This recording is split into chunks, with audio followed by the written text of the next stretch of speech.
Îmi cer scuze pentru că am încurcat borcanele, am dat live pe o pagină pe care o foloseam de test și a plecat live-ul acolo unde erau doar 3 utilizatori.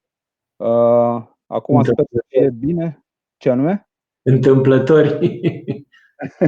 Întâmplători, exact.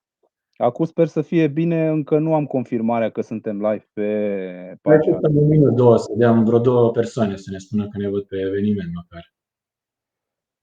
Să dau și eu un refresh pe pagina de Facebook al lui Biciclistul. Exact cum îți place ție, Bogdan, nemțește am pornit această transmisie. Cu 10-12 minute întârziere. Ratai feribotul. Ăla pleacă la 4 dimineața. Gata, uite, mie mi-apare că suntem live. Biciclistul is live now. Ok, deci, pentru că suntem live, îmi cer scuze încă o dată că am încurcat borcanele. Am pornit transmisia live către o altă pagină pe care o foloseam de test.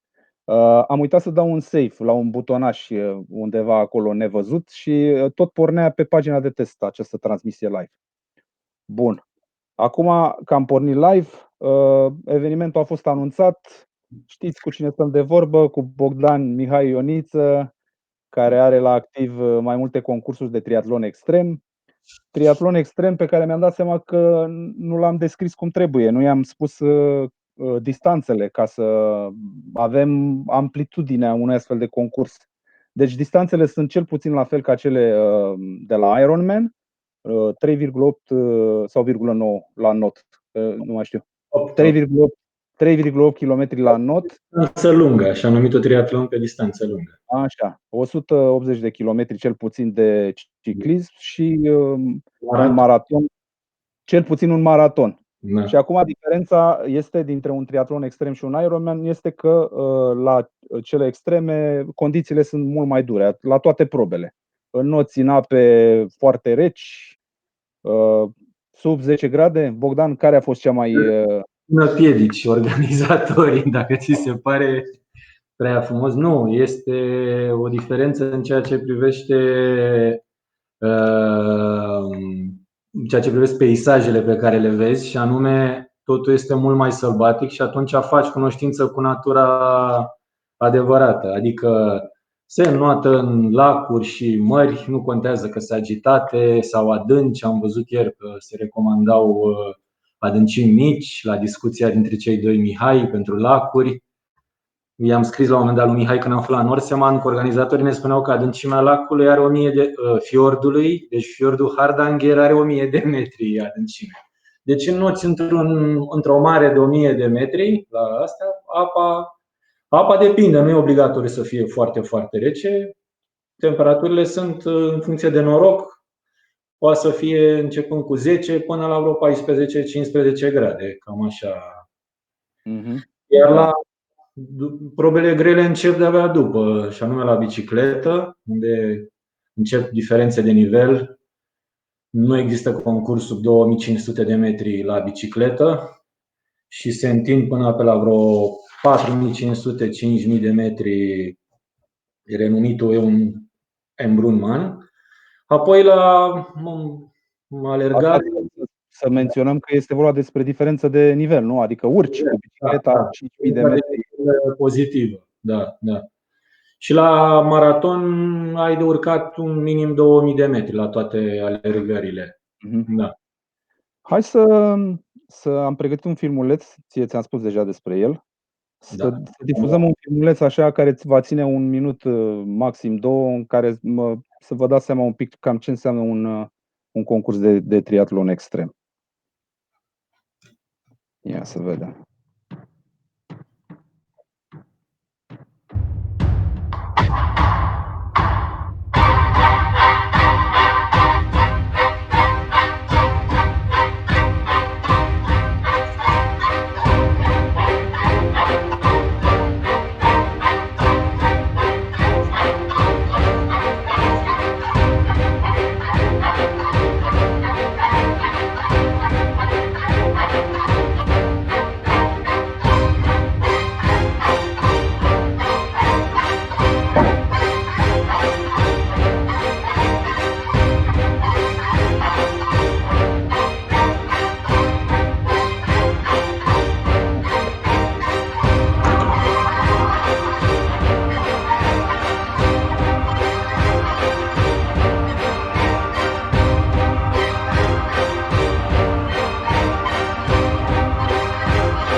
Da. Deci, presupun că ai recunoscut multe dintre imaginile pe care le-am folosit eu în această Toate. mix. Hai să ne ținem de agenda atunci. Da. În primul rând, mai cam repede și am uitat să încep cu ceva ce aș fi vrut să spun de la început. Și Ok. că mesajul meu în lumea de astăzi este că să nu uităm că suntem niște amatori și trebuie să ne bucurăm de mișcare și de natură și nu de niște cifre și goana după antrenamente, adică ne transformă. Asta m-a făcut și pe mine să trec de la concursurile de triatlon pe distanțe lungi și half. Mai fac încă, dar aici sesizez diferența față de concursurile astea de tip extrem, unde uiți de cifrele de FTP, de eu încă nu mai folosesc de ani de zile nici măcar un heart rate monitor, iar power meter sunt mai de modă veche, nici nu am nevoie. Și vă garantez că nici nu ai nevoie la un astfel de concurs de echipamentele astea. Exact astea sunt niște concursuri care îți fac poftă să mergi în natură și sunt niște provocări, niște aventuri. Practic, nu. Din punctul meu de vedere, odată și cu vârsta mi se par mai ușoare. Poate să fie curios chestia asta, dar este vorba doar de o aventură de o zi. Nu există concurs sub 12, 14, 15 ore. Cei mai buni le termină și atunci ritmul este mai plăcut și trebuie să o iei ca pe o aventură. Și atunci mesajul este, pe care vreau să spun, că nu vrem să speriem, nu aș vrea să sperii pe nimeni, ci doar că merită încercat, pentru că sunt mult mai ușoare. Este contrar ceea ce ați văzut în film, dar sunt mai plăcute. Asta era. Pe măsură ce o să intrăm în subiect, o să ne dăm seama cât de ușoare sunt și cât de facil este să te apuci de un astfel de concurs. Dar până una alta, hai să începem cu introducerea pe care ne-am propus-o și povestește-ne cum ai intrat în lumea triatlonului. Că ne știm de foarte mulți ani, de prin 2008, cred. Da. Cam atunci cred că te-ai apucat și tu de triatlon. Mai târziu. În 2011 a fost primul triatlon la Mamaia, unde am făcut o ștafetă de sprint și dacă tot m-am dus, am făcut și un individual la sprint. Și a fost dorința mea, imediat după aceea, a fost să devin și eu un zeu ca cei de la care făceau distanța olimpică. Adică ăsta a fost un obiectiv. Distanța olimpică era atunci pentru tine ce este acum. Era da. Deci cam astea au fost. De atunci, din 2010, te-am trimis un tabel, am cam 90 de triatloane făcute pe distanța de sprint, olimpic, duatlon, half și distanță medie, lungă și astea de extreme. Ai acumulat ceva experiență. Da, probabil că da. A fost o perioadă în care concuram foarte mult, eram speriat de când mi-am propus să mut obiectivul de la un triatlon olimpic.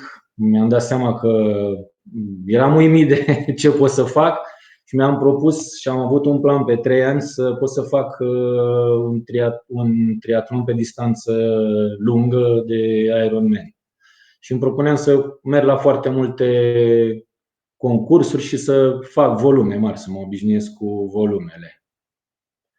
Și așa a apărut după 3-4 concursuri pe distanța, lumea nu cred că își mai aduce aminte. Am concurat și la Oradea, pe vremurile dinozaurilor, când era domnul Marius Rus, era concurentul principal, persoana la vremea aceea care avea cele mai multe concursuri pe distanțe lungi. Mă cam plictisisem, adică după vreo 2 concursuri pe distanță lungă, mi-am dat seama că va fi foarte greu adică nu mai îmi găseam un obiectiv și nu puteam să mai scad. Mi-am dat seama că îmi trebuie foarte mult timp și nu eram dispus și niște eforturi mari ca să scad timpii. Și urmărind filmele alea de pe internet, am trecut de la motivația cu Ironman, mi-au plăcut foarte mult cele cu Norseman, care reprezentau un vis, adică mi s-a părut obiectivul în momentul ăla. Numai că după ce am stat așa Stai un pic, ai trecut cam repede. s-a întâmplat în 2014. Deci în 2014 am terminat. 2014 și 2015 am fost de 2 ori la Oradea. La Oradea, la distanța full? Full, da. Am obținut în 2014 locul 2 la Open și în 2015 pe 4 la Open. Vremuri imemoriale, da. După care am încercat în țara vecină la Balaton. Am avut un concurs la Balaton și în 2014 am mai făcut un full la Vichy. Și cam desumflat. Ai cam lămurit care este povestea cu Ironman. Ai ține nevoie de ceva mai sălbatic. Da, îmi dau seama că îmi trebuie foarte mult timp de antrenament și antrenament mult mai. De fapt, mi-am dat seama că trebuie să mă antrenez. Exact, le v-am mai zis multora din jurul meu și mulți consideră că iau eu așa ca pe.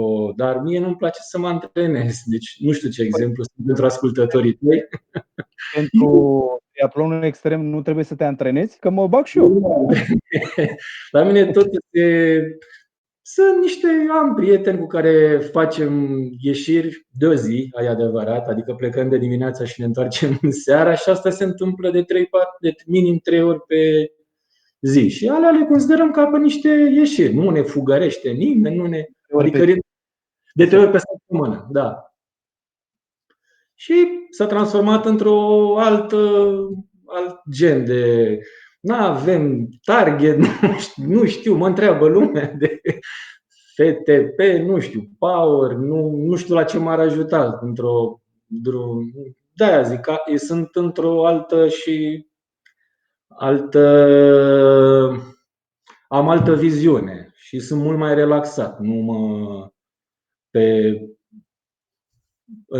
Deci, practic, a părut mult mai satisfăcător faptul că ai trecut de la un mod de antrenament structurat, planificat, așa, la atunci când am timp, mă duc cu bicicleta la munte, mă dau pe dealuri până și greu. Așa, și încet. Mănânc 2 mici și mă întorc acasă. Bere nu avem, că nu avem timp. Merg cu niște prieteni care nu prea opresc nici să-ți iei apă. Adică nu trebuie să o iei bine. Dacă te oprești să bei apă, trebuie să recuperezi. Am înțeles. Ai pierdut. Da, se știu numele, da. Bun, deci asta a fost pe scurt trecerea de la concursul de triatlon clasic la drumul. Da, propusesem. Pe vremea în care am vrut să fac pasul ăsta existau foarte puține. Erau concursurile doar Norseman, Cheltman și Swissman. Erau 3 concursuri în 2014 care făceau această ligă de concursuri. Între timp au ajuns la un număr de, că nici eu nu mai știu, sunt vreo 14 concursuri care formează începând de anul trecut un campionat, o ligă care are o finală. Fiecare concurs din cele 14 are la un moment dat și un clasament. Trebuie să vă spun că la niciun concurs mult timp, de exemplu la Swissman, nu publică clasament în ordinea timpilor. Pe ei nu interesează timpii concurenților, ei publică un clasament în ordine alfabetică. Dacă o să cauți pe site-ul lor, este un PDF, deci dacă tu ai chef să organizezi pe concurenți, va trebui să îi sortezi tu singur. Pe ei nu interesează, ei dau un clasament în ordine alfabetică și publică timpii. Cam asta este. Cred că mai important este faptul că ai reușit să termini acel concurs. Da, asta spun și organizatorii, să o iei ca pe o expediție, o aventură de o zi. Este deviza lor. Și deci, liga asta mai sunt și alte triatoane care probabil că încearcă unii să intre și ele în ligă, că devin un brand. Unii, cum sunt cele din Franța, unde sunt foarte multe concursuri, în general concursurile din Franța nu vor să intre nici în liga Ironman, nici în liga. Au niște concursuri independente și sunt foarte mândri că sunt independente. Ele sunt foarte renumite în Franța, adică sunt ceva. Toți visează să facă asta. Pe cel mai renumit acolo este Embrunman. Adică dacă nu ai făcut Embrunman, ești zero la triatlon. Ce probe sunt acest concurs? Poftim? Prin ce probe se traduce acest concurs? Ce anume ai de făcut? Păi, ca la restul, notul e ca notul, dar la bicicletă văd vreun 3700 și la alergare vreo 1800. Nu este ceva, dar la ei este foarte mare bătaie. Și ultimul lucru care cred că ar mai trebui menționat la asta este că modul de calificare și de înscriere, pentru că este diferit față de restul concursurilor. Adică sunt anumite concursuri la care sunt pe regula primul sosit, primul servit, și sunt anumite concursuri la care se fac loterii. Cele trei de care am spus la început, care au înființat liga, în momentul de față sunt supra-asaltați de cereri și păstrează o înscriere pe bază de loterie. Practic te înscrii la loterie și se trag la sorți numărul de participanți. Iarăși e foarte interesant din cauza tipului de concurs cu trafic neînchis și nu este nimic organizat, numărul de concurenți este limitat la 250. Deci sunt practic maxim 250 de locuri care se trag pur și simplu la sorți. Asta în cazul Norseman, Swissman și Chelpman. Restul, celelalte 11 concursuri nu au așa, nu se înghesuie lumea să se înscrie, adică nu sunt nici măcar 250 de concurenți, dar cred că în maxim 2 ani o să ajungă și la restul pe bază de loterie. La finală din circuit pentru campionatul mondial, anul trecut a fost prima ediție, cu ocazia Norseman Extreme Triathlon se organizează în același timp, pe același feribot, pe aceeași barcă, s-a dat startul și campionatului mondial, unde au participat primii doi băieți cu primele două fete de la fiecare concurs din circuit. Și au format așa numitul, a fost prima ediție a unui campionat mondial. Am înțeles. Din triathlon. Cam astea, așa am început despre organizarea și. Hai să ne povestești ce concursuri ai bifat tu până acum și să intrăm așa puțin. Da. Spune-ne despre primul, că presupun că a avut un impact deosebit asupra existenței tale. Da, ăla a fost un concurs care mi-a schimbat complet gândirea, și pentru că se dorea a fi ultimul pe distanța așa promisesem în familie, ultimul pe distanța lungă, să nu mai chinui, să nu mai fie așa greu, și am zis bine, ne retragem cu un triatlon extrem și a trebuit să scriu pentru înscriere în 2014, am trimis scrisoare în 2015, în 2016 la loteria de la Swissman. Loteria de la Swissman se face pe bază de loterie și ei mai anunță că și pe bază de o scrisoare motivațională. Practic trebuie să scrii, să impresionezi juriul de ce dorești tu să vii la acest concurs. Și în fiecare an râdeam. Eu am făcut un liceu de matematică fizică, deci nu de uman. Mi-aduc aminte și la treapta întâi am avut caracterizarea neamului din caracterizarea Micu Șoimaru. Și am terminat primul în jumătate de pagină, spunând că este curajos, voinic și nu mai știu, și avea calul înalt. La mine e la fel, publicau organizatorii ce scrisori motivaționale aveau unii de ce vor să vină, și eu aveam 2 fraze, îmi dădeam seama că o să fiu, eram evident, probabil respins, neavând.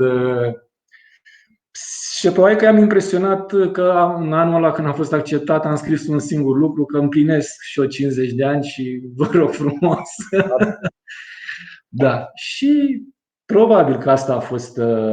Renunțasem să mă și înscriu, adică în ultima este o perioadă de înscrieri de 2 săptămâni și am fost sunat de către Sorin Boriceanu. La ora 10 seara se închideau înscrierile, la 9 seara știam că se termină, eram nervos și n-am vrut. Era ultimul an care am vrut să mă înscriu, fost trecuse și nu. Și m-a rugat, era înscris el cu Răzvan Staicu și cu Dragoș, nu Dragoș făcuse deja și am fost ales eu. Adică m-am înscris cu 10 minute înainte și am fost ales eu. Deci la După care, 15 ani ai făcut primul. da, a fost exact sărbătorirea primei jumătăți de secol. După care am aplicat la Absman. Am fost anul ăsta vară. Este un concurs care nu este în liga, în circuitul X3 mondial. Îl găsisem pentru că avea deosebire, nu am apucat să povestim de o altă caracteristică, la așa numitul ajutor pe timpul cursei. Este era un concurs la care era fără ajutor. Și am vrut ca împreună cu toți care fusesem până acum din România să ne întrecem și noi odată la un concurs, să nu mai fie nevoie, nu aveam nici ajutoare, să mergem toți și să ne batem acolo în buzdugane și să ne distrăm. Dintre toți ne-am înscris doar doi, am fost până la urmă eu cu Sorin, dar nu ăla a fost o problemă cu nu am urmărit, îmi dăduse o așa mare încredere concursul de la Swissman și nu am fost atent la corelarea dintre distanțe și așa numiții timp limită, care au fost îngrozitori și acum consider că ăla este cel mai greu concurs ca să-l termin sus, top finisher, cum ar veni, din câte știu eu, și o să spun mai târziu de ce. După care a urmat, ăla a fost în luna iunie. În luna august am fost tot anul trecut la Norseman, printr-un noroc.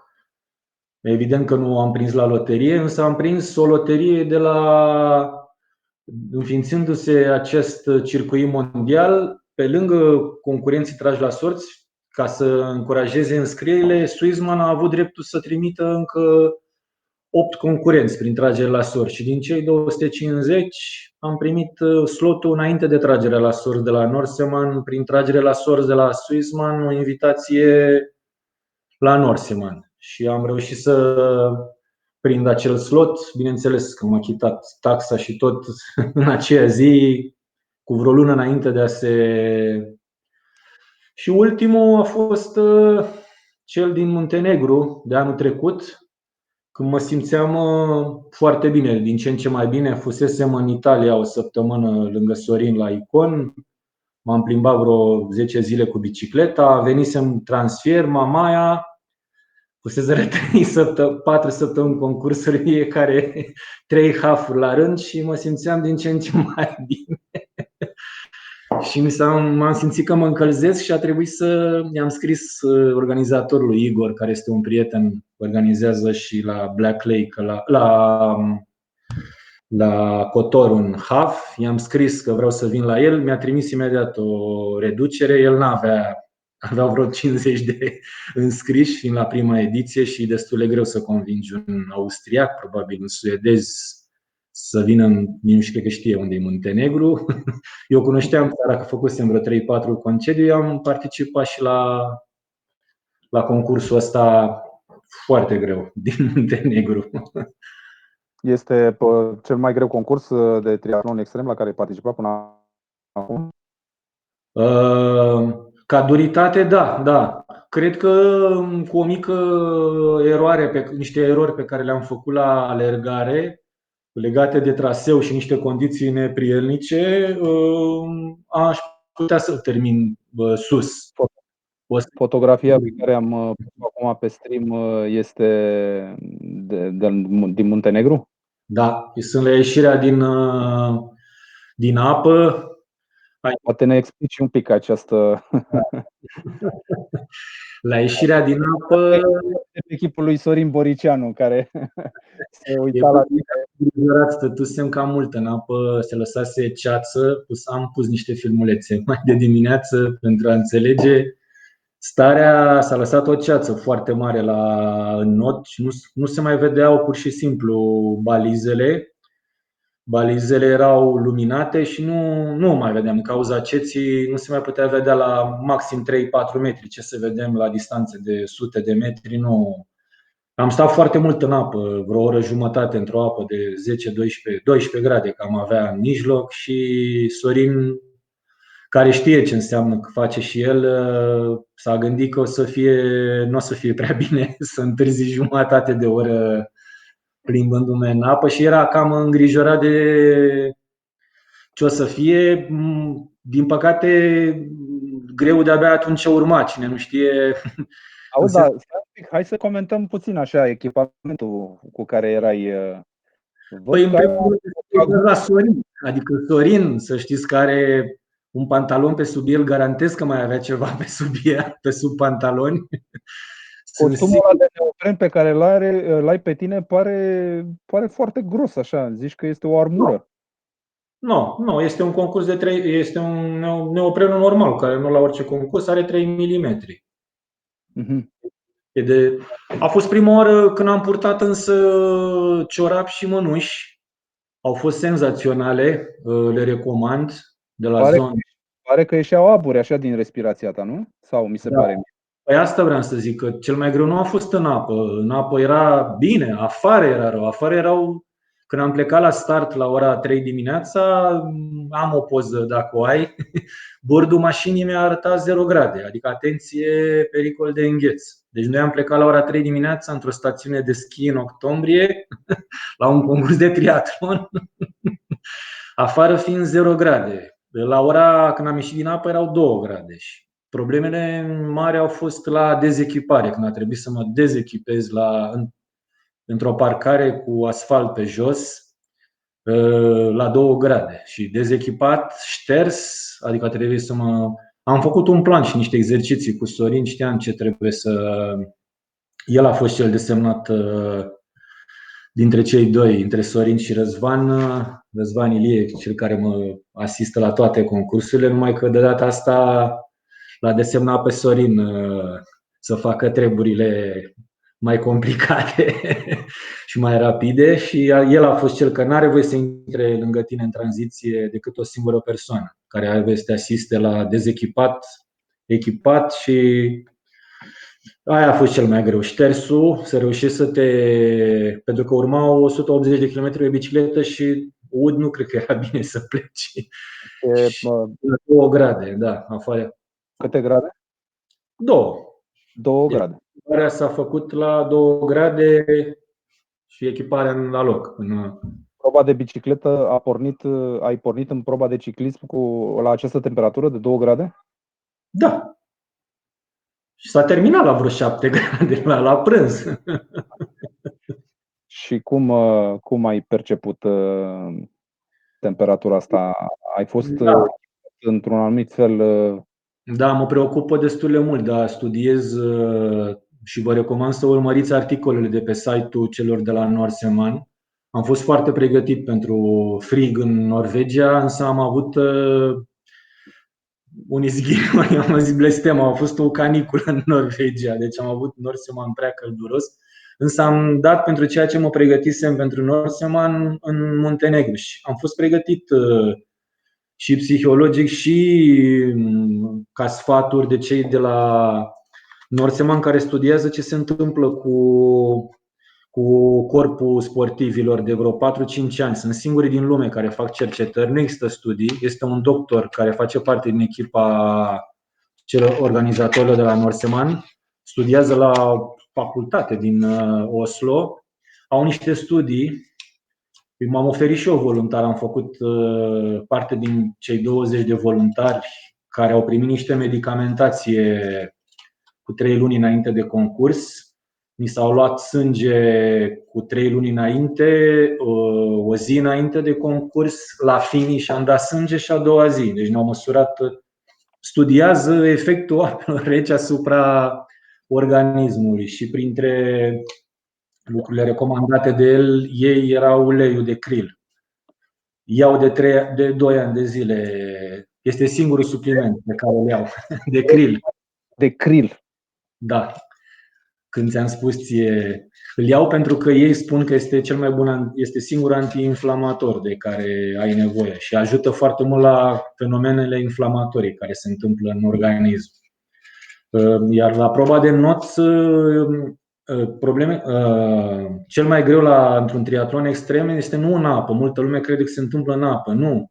În apă au niște studii eu am fost printre cei care au avut mai medicamentație, au fost și 20 de sportivi care au primit li s-a injectat în abdomen un chip și li s-a monitorizat temperatura tot timpul concursului. Temperatura părții centrale la not scade foarte, foarte mult, dar organismul se concentrează pe zona asta și pe cap, să mențină circulația. Deci el reduce circulația aproape de zero către periferie, astfel încât picioarele și mâinile îți vor îngheța. Este și sfatul celor de la Norseman că este inutil mânușile și picioarele pentru că ele îți îngheață oricum. Și această senzație de îngheț, adică te doare inima când... Nu te doare. Corpul se concentrează să mențină cald corul, reducând circulația periferică. În momentul în care ieși, a observat că temperatura corpului scade și se stabilizează, indiferent cât durează. Poate să dureze și o oră jumătate, n-a scăzut temperatura.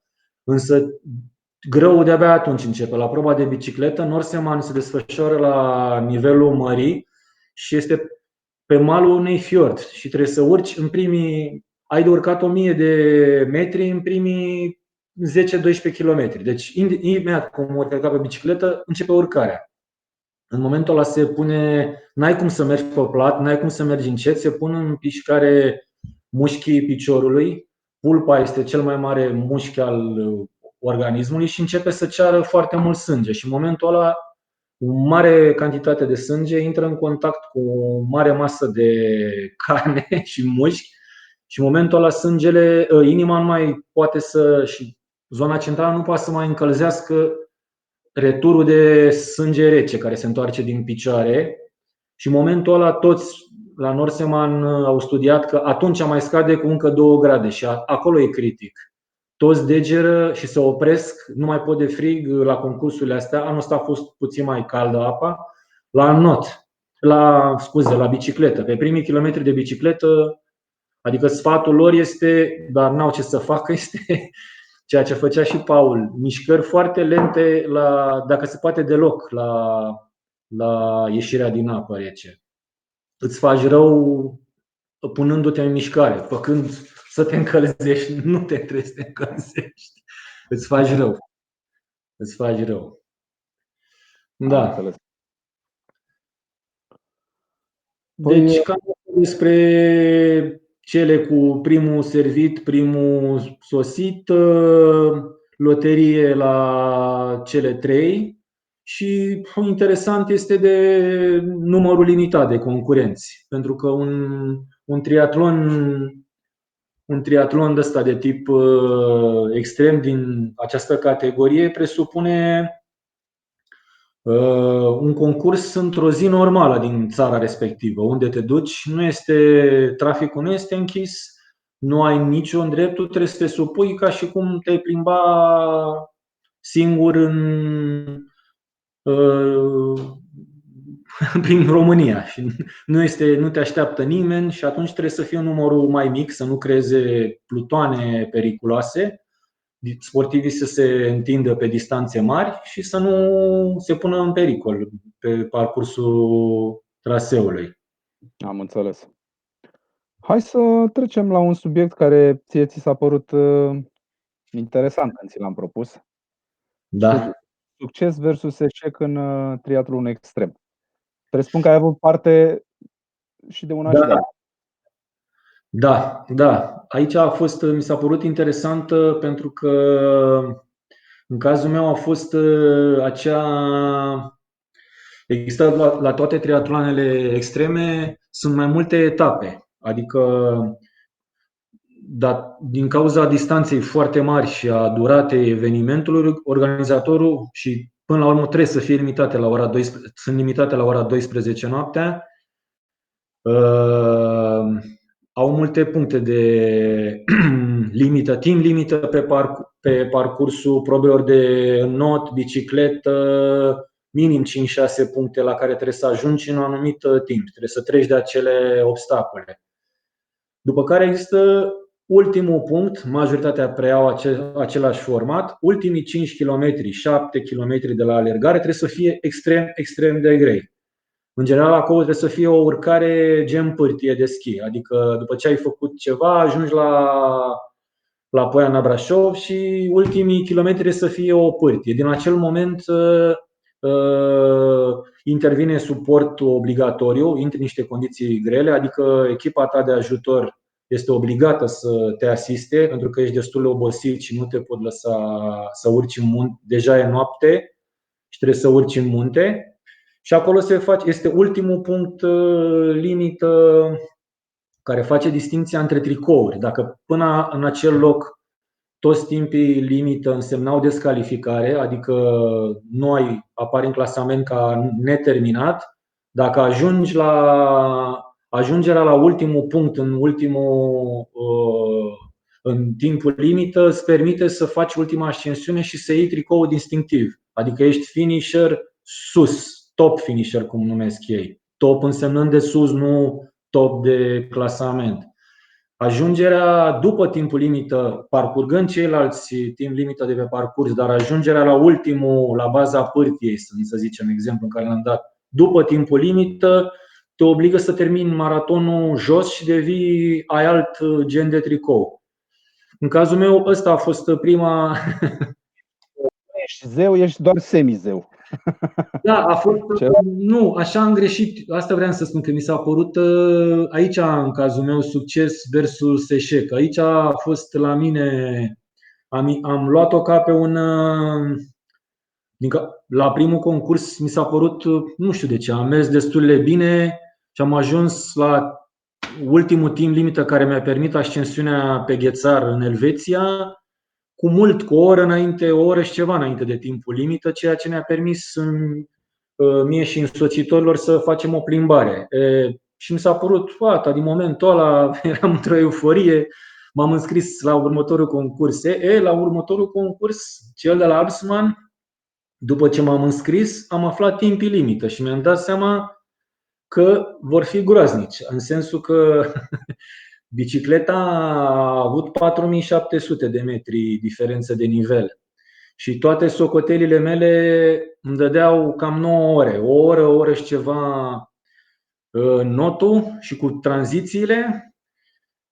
Timpul lor limită era de 12 ore la kilometru 25 de la maraton, pentru care îmi rezervasem măcar 2 ore și un sfert aș fi dorit eu să ajung să intru la alergare. Și tot timpul cursei numai la asta m-am gândit. Aveam graficele și am fost timp de 7 ore jumătate, eram în grafic. Și ăsta a fost prima lucru care m-a determinat să și renunț.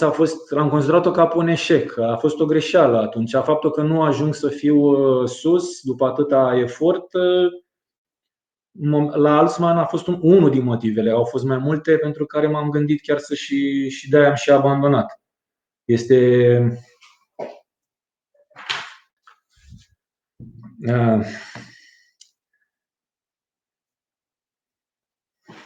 Da. Ok. Deci e un moment care te-a marcat și peste singurul concurs din cele 90.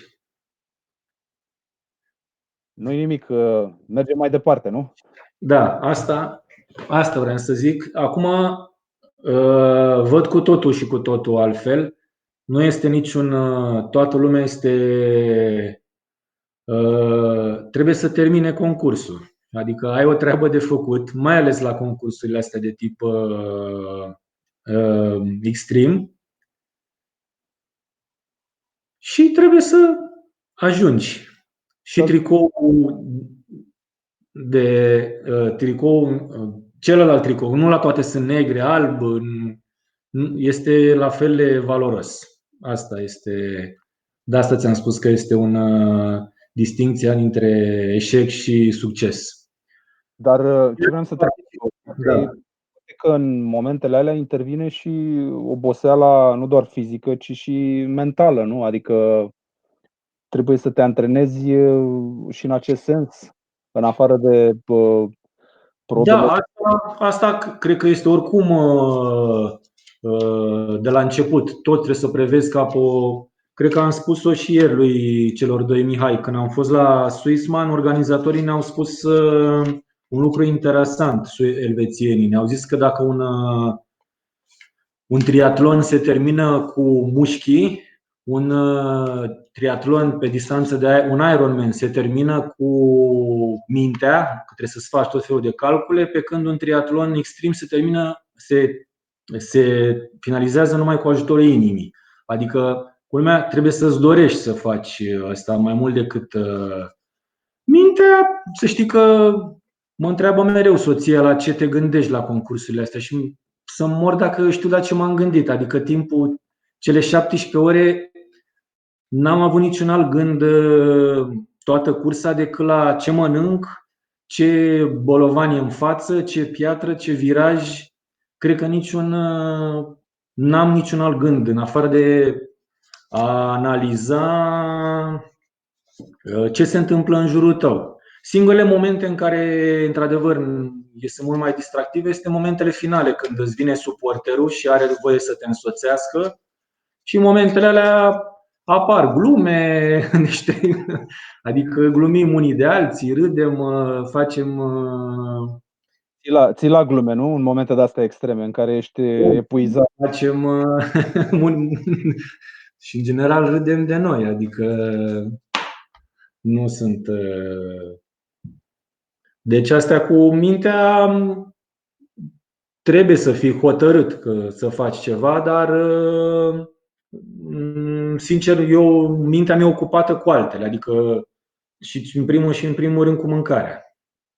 Dacă la un concurs de triatlon de half poți să faci o greșeală de nutriție și de hidratare, la un concurs de genul ăsta ești mâncat.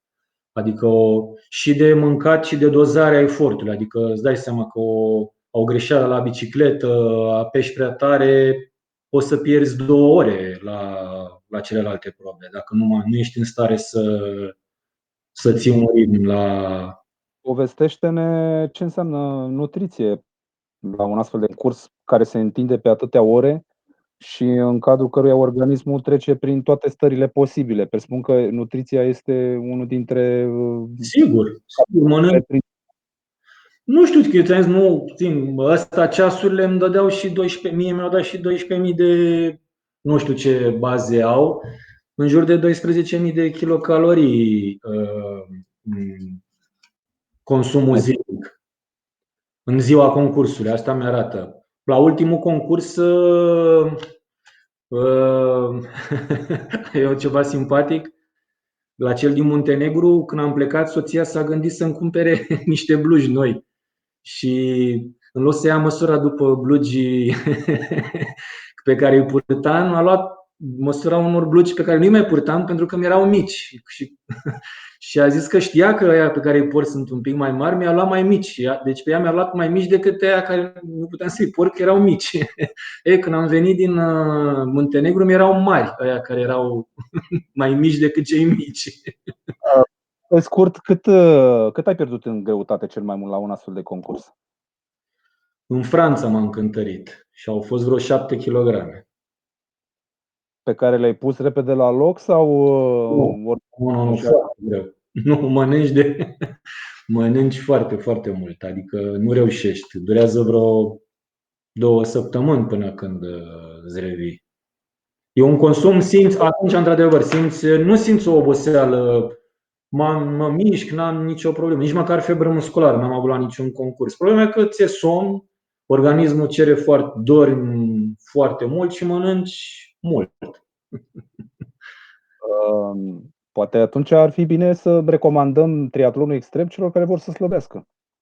Da, întotdeauna. De-aia ți-am zis că este ritmul mult mai plăcut și durat exact ce recomandă. Uite aici, de exemplu, e o alergare montană din Muntenegru. Cam aici a fost ceva simpatic uite, niște cifre, că toată lumea, poate prietenilor le plac cifrele. Aici, de exemplu, ajunsesem la punctul limită.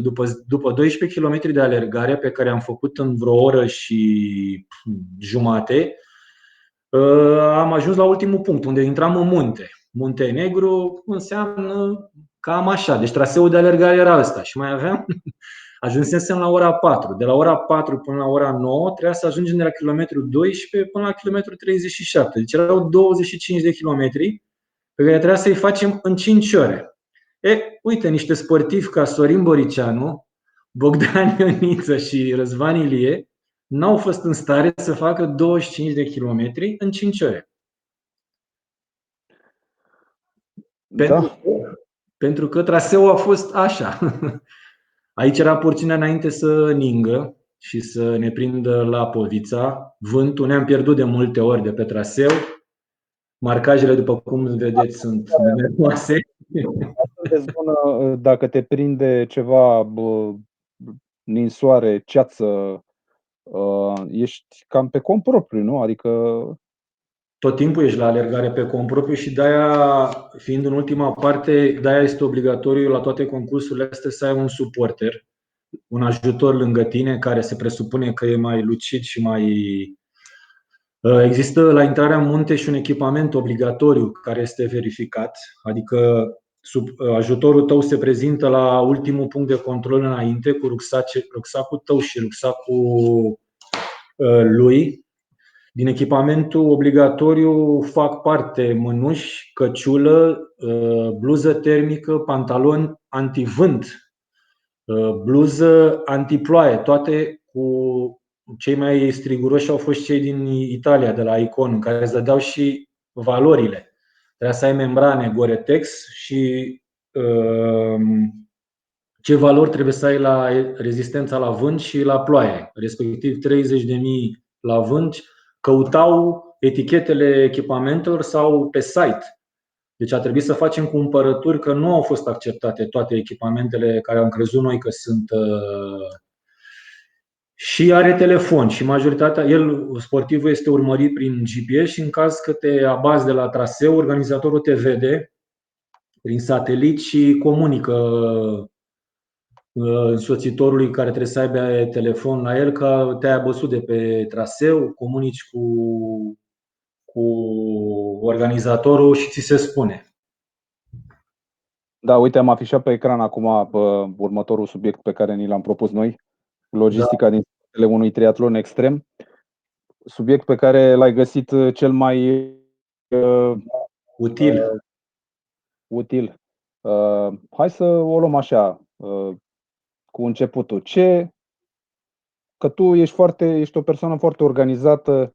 Mi-ai arătat azi că ți-ai făcut dosare cu concursurile pe care le-ai bifat. Ce conține un dosar? Fiecare concurs are un dosar, pentru că trebuie să începi. În general, asta le spun și organizatorilor. În general, la concursurile din anul 2021, dacă nu ai plătit până prin noiembrie, nu mai sunt locuri. Deci, noiembrie-decembrie cam terminat. Pentru tot anul 2020. Deci s-a terminat 21, s-au terminat din anul trecut. După ce îți rezervi locul la concurs, să începe primul lucru pe care îl fac este să-mi rezerv biletele de avion. Să le cumperi. Trebuie să cumperi bilete de avion pentru tine, însoțitor și pierzi, nu? Cum a fost în cazul tău cu concursul din Austria, care nu se mai ține. Da, tot ce poți să rambursezi, dacă se poate, dacă nu, nu.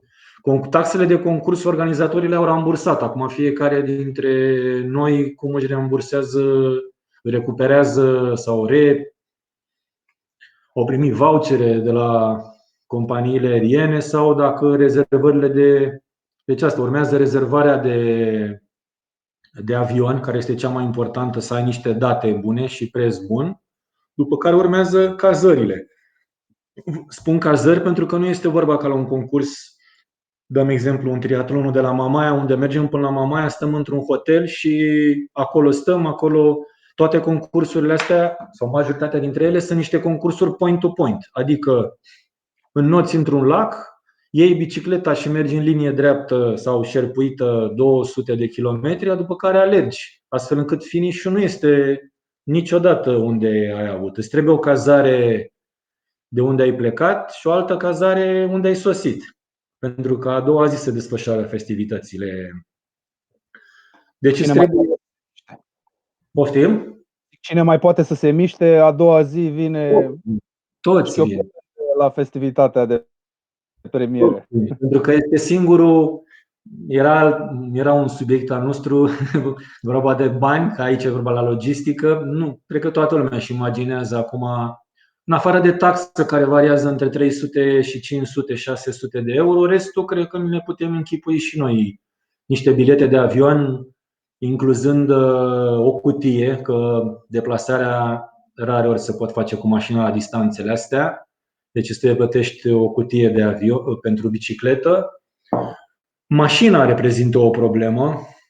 Pot să vă spun ce am pățit în Norvegia, unde costurile norvegienilor, mă uitam pe site, pe diverse site-uri de închirieri de mașină și pentru o închiriere de miercuri până duminică, pe toate companiile unde mă uitam, adică de multe ori ridicam ochii și credeam că mă uit pe un site de cumpărări de mașini second hand din Germania. Cam așa, îmi trebuia o mașină să pot transporta 4 persoane și pentru că eram cu soția și cu fiica și cu un Răzvan care era suporterul și să pot să-mi încapă o bicicletă fără să rabatez locurile din spate. Și o utilitară de tip Peugeot Partner sau Volkswagen Caddy costa 2000 de euro în Norvegia cu asigurare de marți până duminică. Și cu greu am găsit ceva la 1000 de euro. Ceva nu de la un localnic nu se putea. Nu. La un moment dat ne-am gândit, Răzvan mi-a spus, mai bine mergem în Germania, cumpărăm o mașină, o ducem în Norvegia, concurăm și la întoarcere ne întoarcem în Germania și vindem înapoi mașina. Și poate e și mai bine. Dar nu era mai rentabil să mergeți cu mașina proprie sau era prea... Până în Norvegia. Fără de aici, nu mai concurezi. Nu, faci 3 zile și nu ești mort. Conduci oricum la distanțele, adică între locul unde aterizezi și locul de start în Norvegia, de la Oslo până la Eidfjord, faci 7 ore cu mașina. Deci îți ajunge deja cât conduci acolo. Dar mai avem și alte lucruri. Deci la logistică, deci trebuie să te preocupe cu asta. După care partea cea mai, deci trebuie să-ți planifici deplasarea asta point to point. Este important să înțelegi atât tu cât și cei care te însoțesc traseul, pentru că el are de parcurs după tine, fără să te vadă, are de parcurs cu mașina un anumit traseu. El trebuie să știe foarte bine traseul ăla. Există niște cărți, uite, pregătisem asta de la traseu. Da, pentru că vine după tine cu mașina. Uite, la Swissman primești ceva de genul ăsta. În kit-ul de concurs este un roadbook unde îi se arată celui care vine, pagină cu pagină, sat cu sat. Asta e stil elvețian. Ce trebuie să facă el la fiecare intersecție. Sunt zone unde mergi tu pe un traseu și mașina merge pe alt traseu. El trebuie să meargă pas cu pas cu ăsta. Și cred că ar fi bine să-l memoreze. Este una din sarcinile însoțitorului tău, să știe exact pe ce traseu urmează să se deplaseze și cum se rezervă. Am o întrebare. Concurentul are asupra lui un dispozitiv prin care este urmărit prin satelit, nu? De către organizator. Da. Asta, în kit-ul de concurs, că trebuie să știe prietenii și ce primesc. Dacă în România sunt nemulțumiri la 50-70 de ani că nu se primesc multe, în Elveția pentru 500 de franci elvețieni nu am primit nimic. Adică nu se dă apă, nu se dă mâncare. Toate vicurile de acasă. Este sarcina ta și a însoțitorului. Mai mult de atâta, când mă prezint la concurs, așa numita declarație pe propria răspundere nu o dă concurentul, o dă însoțitorul. Adică de fiecare dată când am mers, Răzvan se prezintă prin care își își dă acordul și își asumă în fața statului respectiv, în fața elvețienilor, că el este responsabil de sănătatea mea de dimineață până seara, nu eu. Deci el este persoana. Și dacă, Doamne ferește, ți se întâmplă ceva în timpul concursului, vine rău și așa, Răspunde. El a semnat. Glumesc. adică ce? Exact ce semnezi tu la orice concurs de biciclete, de ciclism, de MTB, tot ce semnezi tu acolo, nu semnezi tu, semnează însoțitorul.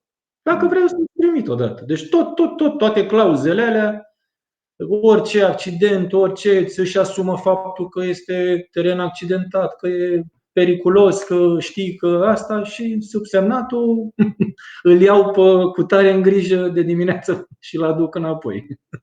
Întrebarea mea era dacă Da. Și asta zic, închid, ei nu au ca la noi chipuri, adică la concursurile de X3 este dificil să instaleze atâtea porți să măsoare și atunci se dă un transponder GPS și practic ești urmărit, un emițător GPS. Organizatorul te vede prin satelit cu un soft, el te așteaptă la finish, au niște laptopuri și se uită după tine, cam pe unde ești. așa ceva și pentru echipa de suport? Asta aș fi vrut să te întreb. Nu, ce anume? Dacă există un astfel de dispozitiv care este Nu interesează unde e echipa de suport. Nu interesează. Poți să iei, să nu iei. Singurul loc în care este obligat să vină echipa de suport sunt ultimii kilometri de la alergare. Acolo nu ai voie. Dacă nu ai suporter, ești obligat sau ți se întâmplă ceva în ziua respectivă suporterului tău, trebuie să aștepți până când vine următorul concurent și să-l întrebi dacă e de acord ca suporterul lui să te ia și pe tine în grijă. Organizatorul stă acolo și îl întreabă. Dacă Emilian vine cu suporterul lui, trebuie să-și dea acordul să plece cu 2 băieți pe munte. Și atunci e lăsat, altfel nu e lăsat. Pentru că tot am vorbit despre suporter, spune care este rolul unui suporter în filozofia concursului, așa, adică la ce este suporterul, că înțeleg că e foarte greu și pentru cei din echipa de suport. Mult mai greu. În experiența mea am fost și de 4 ori concurent, de 2 ori am fost și suporter pentru Sorin în Italia, la Icon. Și pot să spun că munca de suporter este mult mai obositoare și mult mai psihic și mental. Ai mult mai multe griji, ești preocupat de mult mai multe lucruri, este foarte obositor, ai o perioadă de așteptări. Sarcina ta, practic, este luând-o de dimineață, este îți aștepți sportivul la ieșirea din lac, din mare, de la not și îl însoțești până de multe ori poate să fie amețit, nu mai vadă.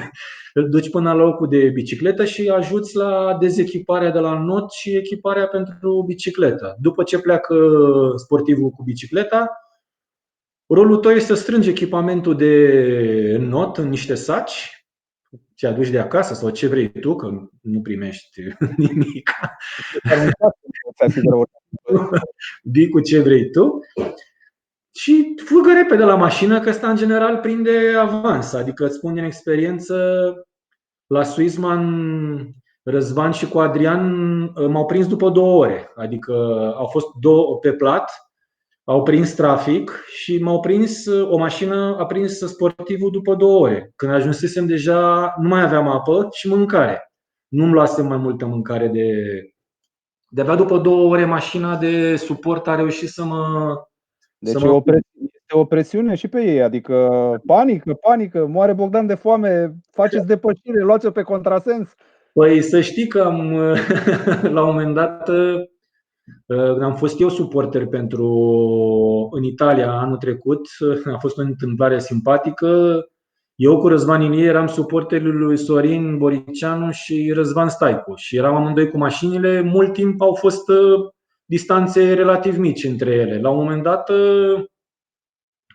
Răzvan a început să facă niște depășiri periculoase în niște zone, respectiv depășea niște ambuteiaje, Ar putea să spun că la toate concursurile astea bicicliștii sunt obligați să respecte orice regulă de circulație. Orice regulă de circulație încărcată presupune descalificare. Adică n-ai voie să treci pe roșu, n-ai voie să nu cedezi prioritatea, te amendează și înseamnă descalificare dacă nu respecti regulile de circulație.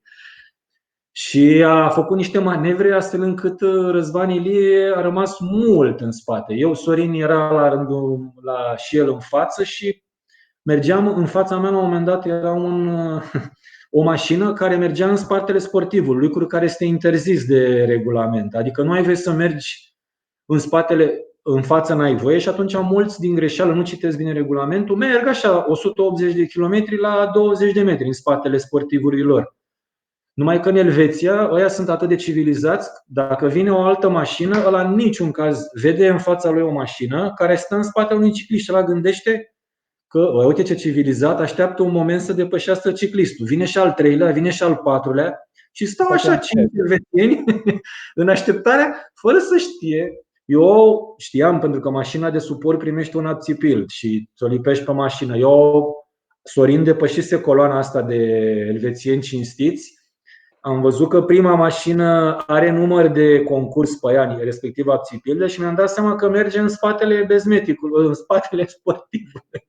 A trebuit să depășesc fără altă încălcare a regulamentului. Era o linie dreaptă, am depășit vreo 7 mașini într-o singură depășire. Am depășit și ciclistul, perioada în care toți ceilalți 6 elvețieni m-au claxonat, m-au făcut nebun.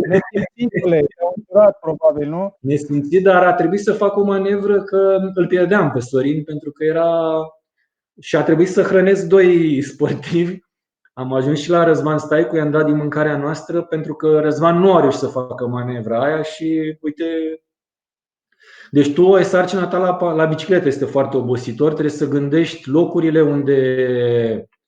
unde poți parca. Organizatorii îți dau și niște hărți cu niște parcări recomandate. Sunt niște amenzi colosale și în Elveția și în Norvegia. Deci nu poți să parchezi chiar așa ca la noi, unde crezi și unde. Avarii, că ai o problemă. Vreo 500 de euro. O avarie de aia e destul de scumpă și trebuie să socotești numărul de opriri, astfel încât nici să nu jenezi să oprești și nici să deranjezi. Că la un moment dat sportivul nu are nevoie chiar din jumătate în jumătate de oră, cam la o oră. E adevărat, e bine să stea în față, mașina să o ai tot timpul mașina în sfatul meu, tot timpul și am cerut ajutorul meu să știu că am mașina în față, la nevoie să o chem să se întoarcă, pentru că la un concurs de extrem, dacă la un Ironman nu ai voie ajutor extern, aici este voie ajutor extern. Adică, în afară de schimba bicicletă și roată, el are voie, dacă orice altă defecțiune, poate să vină să-mi dea sculele și să mă ajute să dăm împreună, să-mi dea sculele și să pot să-mi fac pană. Nu trebuie să încar la mine echipamente de a repara bicicleta. Are dreptul să. Nu am voie însă la multe dintre ele spun că n-ai voie să schimbi roata. Roata ai voie să o schimbi doar după ce obții acordul. Trebuie să suni dacă ai roata. Deci, revenind la echipa de suport. Da. Se trezește la aceeași oră cu tine, nu? În dimineața concursului, când e încă noaptea afară. Da, e bun asta. Deci, în general, startul e la 5, vaporul pleacă în larg la 4, trebuie să fii în tranziție la 3 și, în general, e jumătate de oră ca să aranjeze acolo. Deci, de vapor să arătăm și o poză cu vaporul, nu? Ce înseamnă. Da. Poate ne și spui despre acest start special. Da. Deci, după ce te-ai sculat la ora 2, ai parte de o plecare la ora 5 în larg. Aici e celebrul salt de pe feribotul de la Norseman, când în megafoane Philip O'Connor, este un suedez prezentator renumit al cursei de la Norseman. Anul ăsta s-a dat chiar live pe canalul de YouTube al lor. Toată cursa a fost transmisie directă. Urlă și țipă. Ce înălțime e?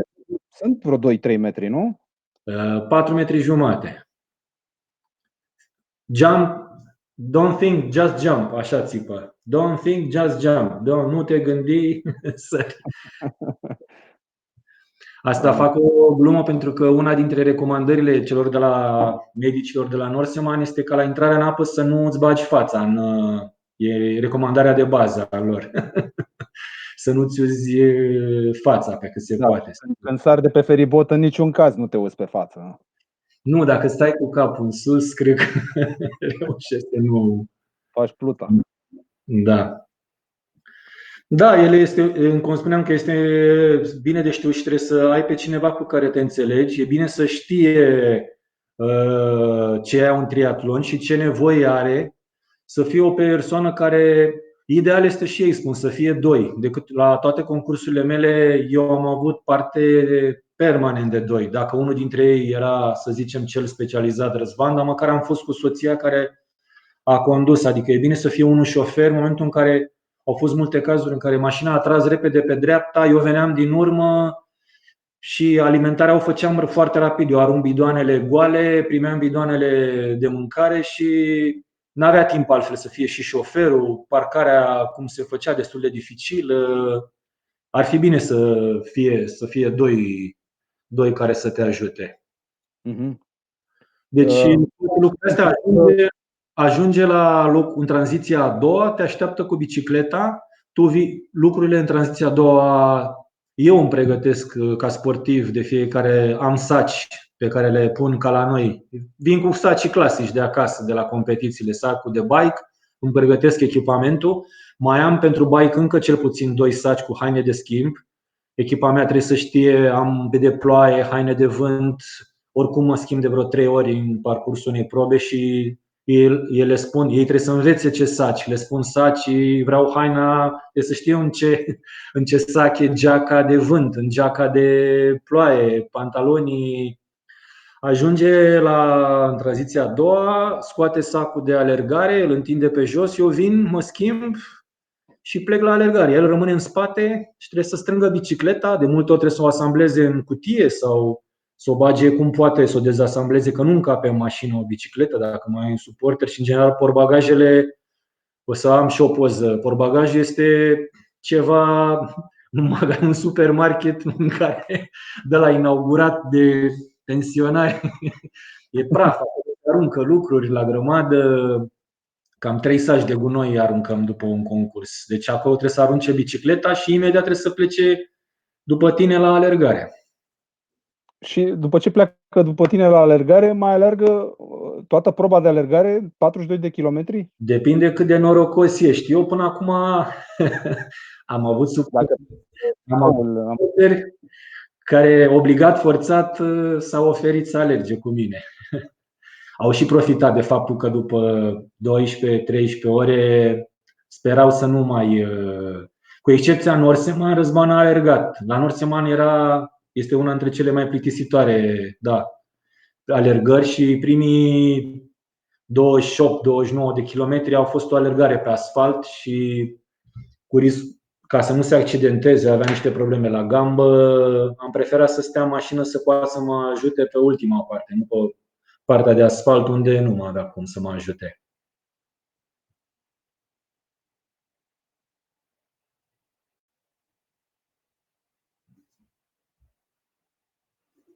Ne-am blocat? Sau s-a terminat?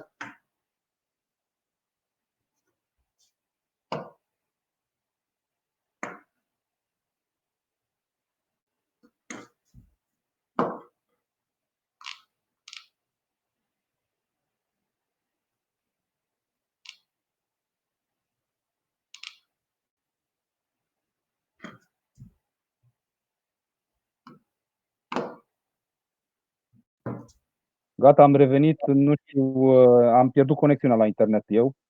Mulțumesc. Credeam că ne-au tăiat emisia. Mulțumesc providerului meu RCS RDS pentru minunatul broadband pe care mi-l oferă. Nu știu unde s-a întrerupt conexiunea. Tocmai vreau să zic că vreau să arăt o poză cu echipa ta de suport, cu Răzvan Ilie, și să vorbim despre faptul că, cum ai spus și tu, îți trebuie o condiție fizică foarte, foarte bună ca să reușești să-ți ajuți cu echipierul și să duci la bun sfârșit această sarcină. Da, Și Răzvan o are. o are mult peste cât e nevoie. Din păcate nu e nici la jumătate din cât mai e nevoie. Mie mi s-a blocat transmisia. Acum suntem Ok. în continuare live. Da. Doar când am pus o poveste. Deci la toate concursurile la care am fost, toți organizatorii ne spun: aoleu, ne trebuie un suporter. Mulți în glumă spun că e suficientă și bunica. Dacă e vorba de ultima perioadă aia foarte, foarte grea. Bineînțeles că este o glumă. Este nevoie de o condiție, depinde cât de mult vrei să te asiste. Dacă e vorba de tot maratonul, cred că ar trebui să fie un pic peste medie. Dacă e vorba. Altfel, mult mai important e experiența și cum să știe ce e un concurs de triatlon ca să-și închipuie de ce nevoie ai avea nevoie. Ce ai avea tu nevoie. Da. Pentru că în ziua aia mănânci foarte mult, bei foarte mult, trebuie să știi, noi ne vorbim la următoarea, adică cerem alimentația pentru punctul următor. În general încerc să mănânc, eu mănânc oricum multă hrană solidă la un curs. Vreau să te întreb, să ne spui concret ce mănânci la un astfel de concurs? Păi, în general, înainte de not, spre exemplu, mănânci ceva la ora aia de dimineață când nici nu... Da. Păi la 2 mai e până la 5. Adică am mâncat. Nu mai mănânc pe vapor sau deja când ești pe vapor nu mai e timp de mâncare, dar ce mănânci înainte de proba de not? În gel. Păi în dimineața aia, dacă mi-aduc aminte, niște pâine cu dulceață, un ceai am băut, ceva de genul ăsta. Da. Deja e făcut de mult, adică încărcarea e făcut câteva zile mai înainte. Ce înseamnă încărcare? Explică-ne puțin. Să nu încarci, să nu depășești cantitatea zilnică, dar să muți mai mult de pe proteine, mânca mai mult orez, paste, cartofi, să fie un pic mai cu carbohidrați. Ok. Bun. Și după proba de not, când ieși din apă, obligatoriu imediat? Da, imediat trebuie să încep să mănânc. Chiar când mă dezbrac, trebuie să mănânc. Deja primele le mănânc chiar acolo, în tranziție, înainte de a ieși. Trebuie să mănânc. Am încercat mai multe, v-am mai povestit. Am probleme cu mâncarea, nu prea îmi plac gelurile și ani de zile, dacă la un concurs de ăsta, hai să zic că îl mai terminam un half, la full deja sau lungi sunt probleme și nu pot, nici acum nu pot să mănânc gergi. Primele le-am făcut cu foarte multe solide, adică mâncam, prietenii știu, prăjiturele de tip Măgura și cum se mai numește, prăjitura casei, Alca. Ba chiar pe fiecare urcare, contrar indicațiilor mereu țipam la Răzvan, dar acum m-am învățat. În vârful cățărării aștept un sandwich. După ce ai o urcare, cum erau cele din Elveția, Pasul Gotard. Pe Pasul Gotard am urcat 2 ore jumate cățărarea, are 30 și ceva de kilometri și urci vreo 1800-2000 de metri urci. Acolo, când am ajuns în vârf, am cerut un sandwich. Adică știam, aveam pregătit sandwich care însemna o chiflă cu șuncă și cașcaval, pe care am înfulecat-o și am mestecat-o pe coborâre. Adică știam că urmează o coborâre foarte lungă și am timp cu un plat și știam că am timp Și așa fac pe fiecare urcare. Știu unde sunt urcările, trebuie neapărat să mănânc sandwich. La fel la alergare sandwich când am ajuns. Studiezi traseul înainte și îți notezi locurile în care poți să mănânci? Da, sunt toate știute, toate cu puncte, timpii, le am notate pe hartă și știu la ce oră ar trebui să ajungem, dacă suntem în timp. Nu ai ce face, dar calculez dacă sunt bine sau nu, măcar să știu cam Și am cam, la majoritatea, adică la toate, am cam fost în timp. Cu excepția ultimului concurs, care a fost complet atipic. Nu am reușit să mențin timpii la alergare. La restul am fost ceasornic. Am mers exact cu ce presupuneam. N-am avut mai mult de jumătate de oră întârziere. Ba chiar la unele erau înainte. Eram sosit înainte. Da, revenind la nutriție, poți să mă Da, acum detaliezi la... Da, eu de vreo 2-3 ani, la sfaturile unor alt prieten, până la urmă am tot încercat diverse și am ajuns la singurul aliment care poți să-l mănânc sub formă lichidă, că îți trebuie să mănânci destul de mult lichid la bicicletă. Bicicleta este cea care te toacă. Nu poți să mănânci solid, nici eu nu prea pot să, la cât de antrenat sunt să mănânc solid. O cursă ca cea mai groaznică, cum a fost aia de la Absman, cu 4700 de metri diferență de nivel la bicicletă, pot să spun că mi-a făcut stomacul praf. Adică în spasmele de la stomac ajunseseră și la mine pe finalul cursei să arunce și apa afară. Și atunci ai nevoie de lichid. Și eu personal deja de 2 ani când folosesc numai Morten. Este acel supliment elvețian destul. Cum se numește? Maurten. Morten? Da. Cum se scrie? Maurten.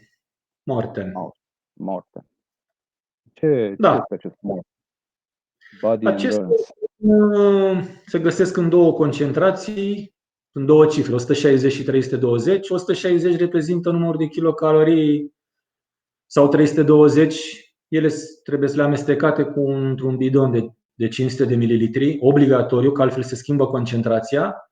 Ele, în contact cu sucurile gastrice, se transformă în stomac într-un gel și este absorbit foarte repede. Are o densitate moleculară foarte identică cu cea a stomacului, se face o absorție foarte, foarte rapidă și mai absorbe și din aciditatea stomacală. Am încercat destul de da. Nu, ăsta îl folosesc la alergare. Da, gel, că nu poți să. Ăsta e direct gel, că nu se numai carbidon. Se presupune că nu care apa cu tine. Restul, celelalte două pe care le folosesc la bicicletă și pur și simplu eu mănânc unul pe oră. Am pe bicicletă și echipa de suport știe că trebuie să-mi pregătească la fiecare oră câte un bidon de 500 de mililitri de Morten. Și la orice concurs am băut un bidon de 500 și un bidon de 750, doar cu electroliți, cu sare, multă sare în el. Adică ăla cu o apă chioară, îmi puneam electroliți și ori mâncam eu sare, am în parcare sare, luam pur și simplu, mănânc sare sau pastile cu săruri. Ai nevoie de sare. Și asta am mâncat, 7-8 ore, deci 7 bidoane. Rămân un pic spre final, nu reușesc. La un moment dat se mai blochează stomacul. Și ăla ți asigur, nu-ți mai trebuie nimic, pentru că are 320 de kilocalorii. Devine foarte dificil spre finalul probei de bicicletă să mai reușești să asimilezi 320 de kilocalorii în stomac. Îți trebuie antrenament. Mă antrenez de vreo 3 ani de zile cu ăsta și la antrenamente să te obișnuiești să asimilezi 320. Este foarte. Și așa, când stai pe canapea, îi zice că mănânci și 700, dar în timp ce faci efort, nu prea poți 320 de kilocalorii. Și dacă nu ai grijă de asta, trebuie să spui probleme că vei avea probleme. Dacă nu, trebuie să te ții foarte, foarte mult de plan. Aici la Muntenegru mi-a mers printre cele mai bine. Și în Austria, anul trecut, că astea au fost cele două, și la Norseman am mâncat destul de bine. În Austria a fost însă la Absman, deja mult prea mult la bicicletă, bănuiesc, și început să răzi niște spasme și nu mai reușeam să mănânc. Asta mi-am dat seama. Timp de 7 ore jumate eram în graficul de finish, după care nu am reușit. Trecea o oră și nu reușeam să mănânc mâncarea și îmi dădeam seama că o să am probleme. Și așa s-a și întâmplat. După care am început să vomitam și apă și aia a fost motivul principal. Nu reușeam să mai beau nici apă. Stomacul orice înghițitură de apă o arunca, mișea instantaneu pe gură. La un moment dat m-am oprit, că mi se părea foarte limpede și cine e mai sensibil să închidă un pic. Am vomitat în apa aia în palmă și n-avea niciun gust, era apă doarnă, adică și atunci m-am îngrozit. Mi-am dat seama că asta după ce stăteam un pic așa vreo 2 minute și eram pe coborâre, deci vomitam eram coborârea finală, vreo 20 de km de coborâre și eu nu puteam să cobor din cauza băusem sus și așteptam să se asimileze măcar bidonul ăla de apă și nu m-am oprit și miroseam și era apă, oricum era cristal, n-avea nici, deci m-am gândit că n-am în stomac, nu mai era absolut nimic, adică era ceva curat. Nici virus. Nimic, nu mai era nimic în stomac, nu era în regulă. Dar nu te-ai speriat? Adică, nu știu, n-a fost un moment critic în care te-ai gândit să renunți sau? Nu, eu am vrut să continui. Singurul lucru, de-aia zic că au fost mai multe. Ăsta a fost ceva. Al doilea era că știam că merg la Norseman și mi-am dorit foarte mult să ajung acolo. Era o lună de zile cele două și mă gândeam că dacă plec într-un maraton nemâncat la bicicletă, nu mâncasem de 2 ore la bicicletă, și să fac un maraton nemâncat, fiind deja obosit de 2 ore, mai făcusem o dată chestia asta în Franța și am ajuns la un prea mare consum energetic și m-am gândit că o să-mi fac rău, mult prea mare rău. Au mai fost și faptul că mă învârteam undeva în jurul stațiunii, însoțitorii erau deja acolo, mi-au zis, bă, mai pleca încolo, că tot aici trebuie să te întorci și mi s-a părut că au dreptate. Glumesc. Uite, am afișat pe ecran despre cheltuielile de la un triatlon extrem. Ți-ai făcut un calcul, poți să dai o sumă generală în care să incluzi absolut tot: taxa de concurs, avionul, cazarea, închirierea mașinii, mâncarea, absolut tot. Poate cineva se întreabă, Pentru un triatlon? Pentru unul? pentru un concurs de triatlon extrem, care sunt cheltuielile tale? Sau Nu cred că variază între o sumă și o sumă. stăm la pensiuni, adică căutăm variantele la pensiuni, în afara, da, sub anumit standard. Nu stau adică puteam să stau la Norseman la start, numai că erau cazări de 500-700 de euro pe noapte. Adică încercăm să stăm la condiții, în primul rând, decente, pentru că oricum avem mașina și ne deplasăm. Probabil că sub 1500 de euro, 2000, nici nu trebuie să te gândești. Și asta doar la ceva scurt, adică mergi la concurs și să te întorci. În general, la toate concursurile astea am profitat de faptul că probabil că nu o să mai ajunge așa ușor în Norvegia, și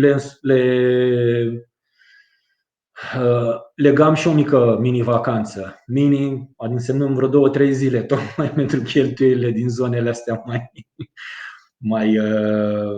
mai ciudate. Deci minim 1500 de euro. Da, Fără da. 1500 nu stai. Da, de persoană, nu cheltuielile tale. Dacă pui și cu ale suporterului, cred că sunt vreo 2500 se duc. Îl bagi și pe suporter la cheltuieli. Depinde cum e convenția. Sunt suporteri, eu am un suport care cer bani, alții glumesc. Se oferă. Da, nu e așa simplu pentru că sunt niște cheltuieli și. Apropo de cheltuieli, crezi că în România ar fi posibil organizarea unui concurs de triatlon extrem? Au fost încercări. Și probabil, dar este destul de dificil până te lansezi. Pentru că, uite, unul din subiectele pentru care am sărit la prezentarea circuitelor era să spun din ce cercetări am făcut și pe încât știu că, în general, când mă duc la concurs, mă uit și pe niște clasamente ca să văd niște timp, la ce mă aștept. Adică mă uit la cei de vârsta mea, din categoria mea de vârstă, cam ce timp scot ca să știu la ce timp mă aștept. Că n-ai de unde să știi, că un concurs nu știi. Unul are o duritate la bicicletă că bate foarte tare vântul, cum e la Cheltman. Nu știi cum să apreciezi ce înseamnă 180 de kilometri cu 2500. Aici că e ușor, nu? Dar acolo bate foarte tare vântul, trebuie să adaugi vântul. Și atunci am auzit și eu cam ce fac cei de vârsta mea și de aia zic că am făcut ceva așa și pot să spun că în România, de exemplu, eu am numărat, să mă ierte dacă uit pe cineva, pe următorii.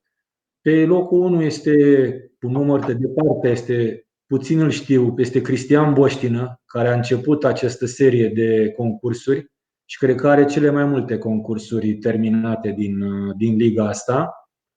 În ordinea cronologică, nu în ordinea numerelor, cred că trebuie să-l consider pe Sorin Boricianu, apoi Dragoș Georgescu, al treilea, Silviu Popovici, al patrulea, Răzvan Staicu, al cincelea, un prieten care locuiește în Danemarca, Ștefan Anastasiei, care a concurat de 2 ori la Icon, și mai este de la Cluj Andrei Conțan. Dacă mă pun și pe mine 8, probabil că am strânge 10. Deci nu știu dacă doar localizarea în România, eu speram că dacă ar fi un Poate ar concurs, atrage și concurs din străinătate. asta m-am gândit, dar am dat exemplu prietenul nostru din Igor, care are un concurs foarte renumit ăla de la Cotor, un half cu mii de oameni. Totuși el, când a anunțat concursul lui de la Black Lake ăsta din noiembrie, uite niște cifre pe care iarăși merită date, a avut din 250 de locuri, a avut 50 de oameni care au plătit, s-au prezentat la start 35 de persoane. Când au văzut condițiile, respectiv ninsoare și ploaie cu o zi înainte, s-au prezentat a doua zi 25 în apă și au terminat 12. Deci, acum când au văzut ce concurs are, foarte mulți li s-a părut ceva senzațional. Am înțeles că are niște cereri mari, crescute dar când au văzut rata abandonurilor, sunt mulți care au luat-o personal. Bă, trebuie să mă duc acolo. Deja unii care sunt provocare. Da, deci asta, revenim la dacă ar putea fi în România, eu sper, de asta am și acceptat provocarea ta de a discuta despre triatlon extrem, pentru că mesajul este, cuvântul ăsta extrem, cred că sperie, dar el nu ar trebui să fie așa de sperietoare, decât că trebuie să le vezi altfel, nu ca pe un concurs, dacă te pus să iei la trântă un astfel de concurs, eu nici n-am văzut, asta e ceva simpatic, de când merg, cu excepția lui Norseman, unde mi s-au părut oamenii niște ghiulele și toți erau concentrați pe timp și o grabă. A fost singurul concurs de ăsta din care mi s-a părut că este un concurs. Restul, liniștiți, atmosfera, lumea mai discută. Ăla erau ghiulea, s-au dus, tranziții rapide, adică la restul le văd ca pe o aventură. Erau așa ca tipul ăsta care trece linia de Christiansen. Ăsta și cu locul 2, următorul care era la curba următoare. Cel care în spatele lui este suporter. Da. Între ei au fost 25 de secunde între băiatul ăsta care l-a bătut. A terminat cu 9:50, 9:40. Restul, următorul, care era favoritul, a venit care a câștigat deja de 3 sau 4 ori, cred că are Alan Hovda. El era elou local. Băiatul ăsta e unul mai necunoscut pentru ei, a fost o surpriză. Ei au terminat, primii doi au terminat sub 10 ore. Un triatlon, deci cât are 3000 de metri la bicicletă și vreo 2200 pe bolovania aia de final la alergare. Au fost niște ghiulele, da. Da. Revenind la România, unde vede un astfel de concurs? Să știi că au fost mai multe încercări, chiar și federația, când am fost acum în Federația Română, când am fost la Muntenegru, ne-am întâlnit cu șeful CEO acestui circuit X3 și am intrat în vorbă, eram foarte puțin, ne-am împrietenit cu el, Stewart, care este fostul șef al lui Cerman, a fost avansat să preia. Și am intrat, ne-a zis că este din România, ne-a spus, uite și regretatul Peter, pe vremea a treia, săracul Peter, a spus că uite, am fost contactat de Federația Română care vrea să organizeze un triatlon extrem în România, pe Transfăgărășani. Și s-a spus că distanțele, dacă nu sunt riguros să depășească, pentru că așa cum fusese anunțat, știți că era un transfer un pic mai lung, dar nu era suficient de lung pentru ei și răspunsul a fost să-și mărească distanțele măcar 180 de kilometri și nu 130 cât am înțeles că fusese propus și măcar maraton. Însă la noi m-am gândit și eu mult la asta, trebuie găsite niște trasee. Noi avem niște probleme cu animalele sălbatice. Dacă în celelalte țări lucrurile sunt mai simple, au împușcat cam totul pe acolo și în afară de veverițe nu mai au nimic. Noi avem câini și mai ales urși.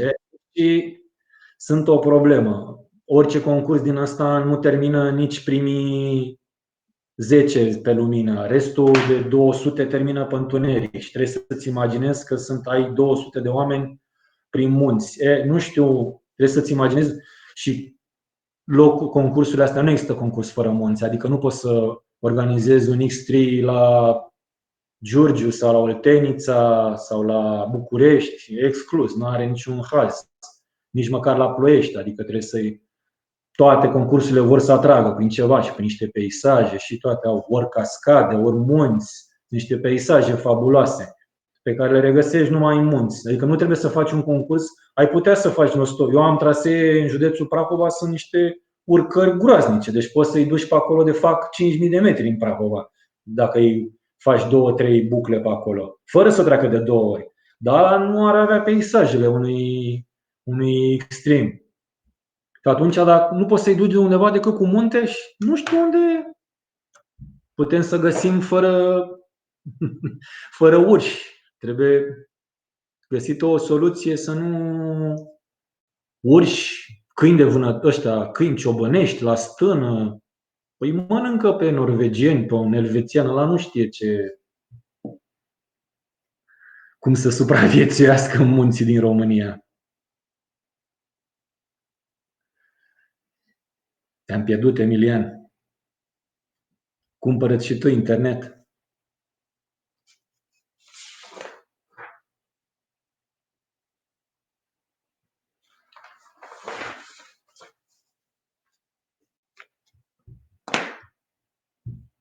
Se pare că am rămas fără Emilian.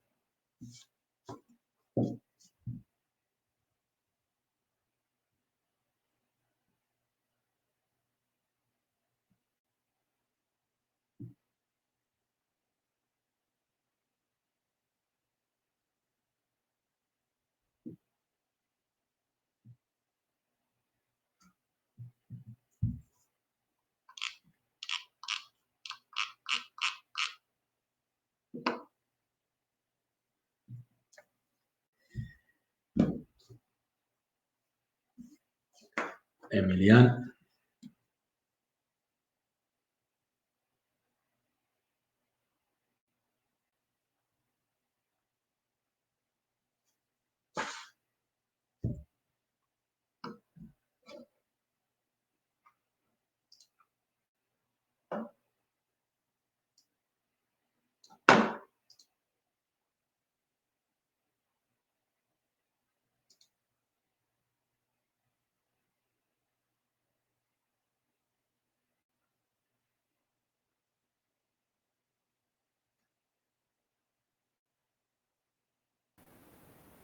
Am revenit. A durat cam mult. Nu știu. Ai net. Dacă puteți să ceva de la prieteni, uite, n-am avut timp că urmăresc aici și nu mă uit dincoace. Mi-a picat internetul și nici nu mai mi-apare rețeaua providerului și a trebuit să fac un hotspot de pe telefonul mobil. Să sperăm că o să țină conexiunea asta. Da. Niște întrebări poți să preiei tu, că eu nu văd aici pe ăsta. Dacă există întrebări și dacă a mai rămas cineva în această transmisie în urma acestor repetate deconectări de la rețea, hai să luăm niște întrebări, dacă sunt. Te întreba Călin Chiș dacă au fost români în Muntenegru. Da, a mai fost un. Alo? Da? Da, te aud. Da, a mai fost un băiat din Cluj. Din păcate noi nici n-am știut cine este, că nu ne-a. Noi nu știam, eram cu Sorin și cu Răzvan și noi nu l-am știut, nici noi, ei, când el nu ne-a cunoscut și nu am avut ocazia să vorbim. I-am văzut mașina de Cluj doar la proba de bicicletă și i-am salutat la bicicletă și i-am întrebat unde e sportivul lor și mi-a zis că este în urmă. Știu că a terminat. Adică, da, păi uite că a revenit și Călin și a zis că din 9 finisheri la Black Lake 2 au fost români. Așa este, da, așa este. O rată destul de mică, bine, au fost și puțini concurenți. Cristi Farcaș zice mișto tricou. Presupun că nu la ele întâmplător. Nu sunt de vânzare, știi că asta este, că m-ai întrebat de ce se dau de banii ăștia. Vezi că de banii ăștia, de fapt, ai un singur lucru, un tricou. Că în general, care nu e în kit-ul de participare, în general, tot timpul se dă a doua zi. Tricou se dă ele festivitatea tricourilor. Nu sunt premii în bani. Deci la niciun concurs de genul ăsta nu sunt premii în bani, tocmai pentru a nu încuraja super profesioniști să fie, deși au fost concursuri cu niște băieți. La Icona anul ăsta Giulio Molinari e campion european de half. I-a bătut de a mers. Sorin îți spune că mai există Austria X3 în mai. Avem un mail? No, am primit și eu mail-ul, da. E un mail. Am înțeles. Credeam că e vorba despre faptul că o să se organizeze în luna mai, că eram puțin nedumerit. Probabil nu se mai organizează nimic nici în mai, nici în iunie. Avem concursurile, eu cel puțin am programate în Austria și Suedia. Ambele țări sunt printre cele care au adoptat stilul ăla cu restaurante și populația liberă, așa că nu știu cum o să fie. Deci de la Swedeman am primit din Suedia, am primit astăzi un e-mail că vom fi anunțați pe 20 aprilie. Ce se va întâmpla? Am înțeles. Și cred că va fi anunțul care e de obicei, nu? În ultimul timp. Ne pare rău. Concursurile se vor reprograma. Asta nu este un concurs ca la altele, să zici că muți din mai în octombrie. De asta Norseman și Swedeman, dacă nu le desfășori în august, în noiembrie ninge. Adică n-ai cum să mai desfășori un concurs de ăsta acolo. Deci este singura variație, poate să fie de ordinul săptămânilor. Luni e exclus. Da. Deci nu cum să le. Văd că alte întrebări nu mai sunt. Mai sunt tot felul de comentarii. Se discută băieții între ei, tot felul de lucruri.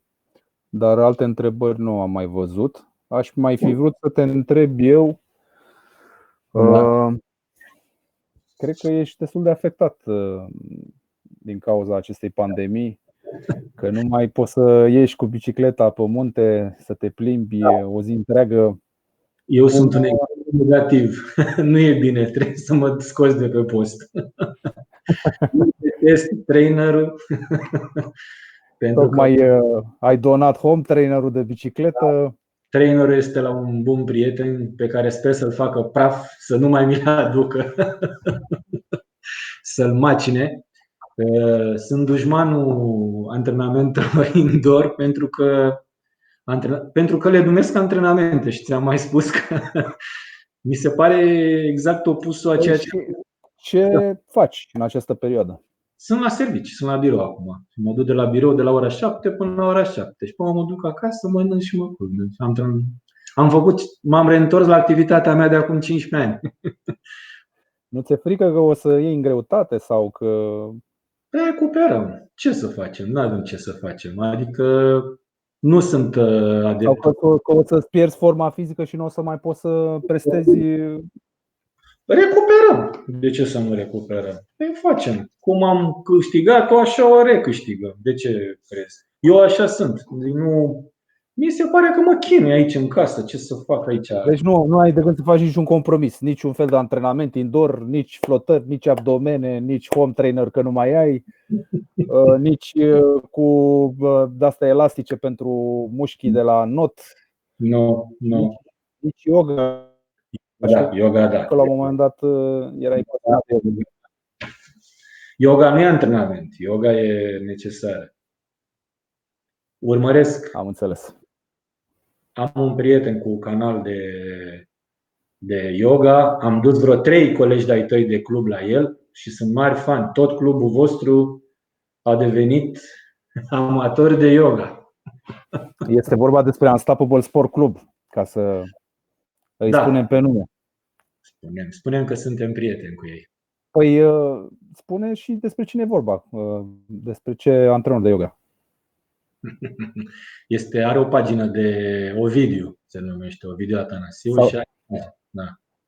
Îl urmăresc, merge mai low profile așa și selectează clienții în funcție de canal, are elite însă. Am înțeles. Suntem băieți la triatlon. Am fost, cred că printre primul băiat aici. Mergeam la mine la sală la InCity și au fost cruciți când sau cred că directoarea, când mi-am făcut abonament, m-a întrebat de ce m-am înscris. Asta prin anii 2015-2000.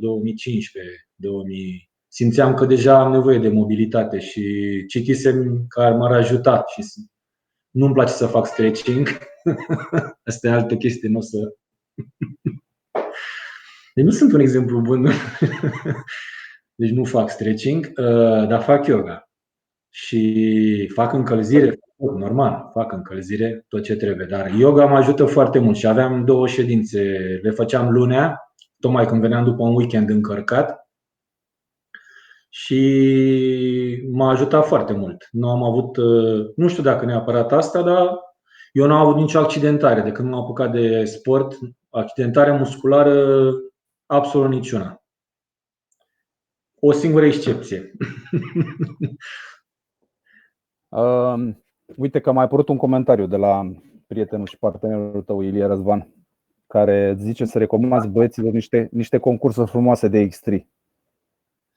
Da, m-au întrebat mai mulți. Încercăm să cooptăm la ieșirile noastre din weekend diversi băieți și le povestim de triatloanele astea mai frumoase. Și nu știu de ce sunt toți speriați, dar îi plimbăm așa și poate o să prindă gustul.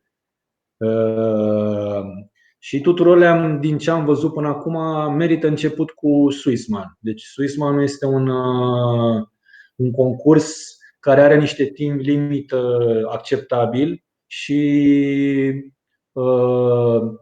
dacă prinzi și o zi bună, adică să nu prinzi zi rea, sunt puține zile, au fost și zile rele, eu zic că este cel care îți va deschide. Am avut norocul și din ce am văzut până acum îți va deschide ochii către X3. În primul și în primul rând pentru că este Elveția, adică sunt niște peisaje absolut fabuloase. Deci la proba de bicicletă este pe departe number one din tot circuitul mondial. Ce poți să vezi acolo în Elveția e pe departe. În notul, în lacul Maggiore, senzațional lac. La not beam, adică apă, din timp ce noți, când se sete, bei apă, mai noți, mai. Și la fel și alergarea pe ghețar. După care cred că aș recomanda. Te întreabă Mihai Comnodean dacă ai de gând să participi și la Selfman. Băi, în niciun caz. Poate și recomanzi. Dar există un dar. Adică ce vedeam mi se pare că nu sunt mari amatori neapărat, trebuie să fie ceva. Eu mă duc să-mi placă, să fie ceva frumos și mi se părea proba aia de not cu meduze, adică nu trebuie să fac nici eu, nu fac ceva spectaculos și nu-mi doresc astea. Îmi plac să fie peisaje, să mă simt bine. Și acolo, într-adevăr, mi se părea un chin. Însă am fost astă toamnă, după ce am terminat concursurile, am fost cu familia o săptămână specială în Scoția, în insulele din nord, în insula Skye, cam unde se desfășoară concursul, și când am văzut peisajele. Parcă te mai gândești, nu? Nu mai ești așa vehement. Nu mai sunt așa vehement și mi s-a părut foarte frumos. Scoția este extraordinar de frumoasă. Uite, te întreb, Bogdan Goia, dacă face antrenamente specifice pentru acest gen de triatlon. Da, nu le numesc antrenamente, dar trebuie să faci, să ajungi să fii obișnuit cu niște ieșiri minim 5 ore cu bicicleta, să ai o ieșire săptămânală cu bicicleta. Noi le făceam la pachet cu băieții cu care mai ies din trupa noastră, cu Răzvan, l-am cooptat și cu Sorin, l-am cooptat și pe noul nostru adept Ilie de la Voi și sperăm să-l azvârlim și programul nostru era obligatoriu: sâmbătă bicicletă, urmată de duminica o alergare montană. Ambele de minim 4-5 ore petrecute pe. O oră ți-a doar să te încălzești. Da. Și deci trebuie să crești treptat și să-ți dea încredere și să vezi cam cum te simți și ce trebuie să. Da. Uite, Matei Bianu spune așa: dacă vrei să te înscrii la un X3 și este primul la care ai participat, cum poți să dovedești că ai condiția fizică că poți să-l faci? Pentru că știu că la unele trebuie să dovedești că ai experiența necesară. Singurul la care mi s-a cerut experiență, culmea, a fost la Alpe d'Huez. Deci la triatlon Alpe d'Huez, care nu e un triatlon din liga asta, trecusem la un moment dat și pentru tine acolo, a fost printre primul care mi-a plăcut.